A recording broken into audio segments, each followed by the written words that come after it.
Il y a très peu de temps, dans un gymnase pas si lointain,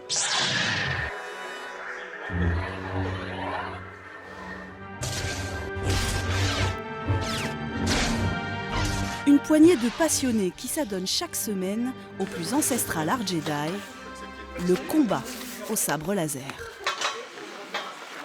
Donc aujourd'hui, révision pour passer votre examen de Shicho la semaine prochaine. Donc on va tous se mettre en position de garde que vous connaissez tous. On va passer à l'attaque 1 du coup. Ici, ce sont les premières années, ceux qui débutent, les Padawan, diraient les plus rompus à l'univers Star Wars. On apprend en fait ce qu'on appelle le Shicho, qui est la forme de base donc dans le folklore Star Wars, c'est ce qu'on apprend en fait au Padawan. C'est une forme qui permet d'avoir 9 attaques et 9 défenses. Et ensuite, c'est la base de plusieurs formes qu'ils apprendront les années suivantes. Ces mouvements, inspirés de plusieurs arts martiaux, sont calqués sur ceux des films. Mieux, le fondateur du club les avait appris auprès du chorégraphe des 2e et 3e trilogies lui-même. Mais ici, ils sont utilisés pour créer une discipline sportive. Il y a une part d'échange, c'est-à-dire que je vais porter une attaque, je vais ressentir une défense, je vais dire « Ah d'accord, sur ce type d'attaque, il réagit comme ça, donc la faiblesse va être ceci ». Il y a une lecture de l'adversaire, il y a une compréhension. Pour quelqu'un qui ne serait pas fan de Star Wars, il aurait autant de plaisir que faire du combat de canne, donc ce que faisaient les gentlemen du 19e siècle, ou de l'escrime traditionnel, et je pense qu'on a ou de l'aïkido, selon les formes. On a ce plaisir-là de l'échange et de l'échange construit. Le fan de Star Wars, en plus, a tout le folklore et le plaisir qui va avec.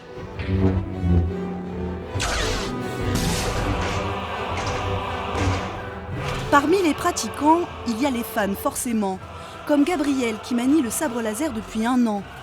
Il a découvert le club à la sortie de l'épisode 9, au cours d'une démonstration. Ils étaient tous habillés en cosplay et tout ça, parce que moi je suis totalement fan de Star Wars. Et puis quand je les ai découverts, je me suis dit comment ça se fait, vous avez des lames, tout ça, machin. Ils se sont dit tiens, on fait des combats. Et je dis moi c'est exactement ce que je veux faire en fait. J'ai toujours cherché un truc qui me défoule et c'est un univers où je me sens bien en fait. Mais il n'y a pas forcément besoin d'être le plus grand fan de la galaxie pour s'adonner à cette discipline.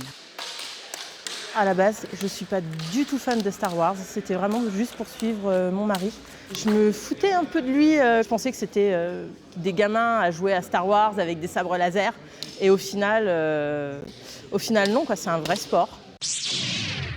Un vrai sport qui compte 150 clubs en France et qui depuis 2019 est affilié à la Fédération d'escrime.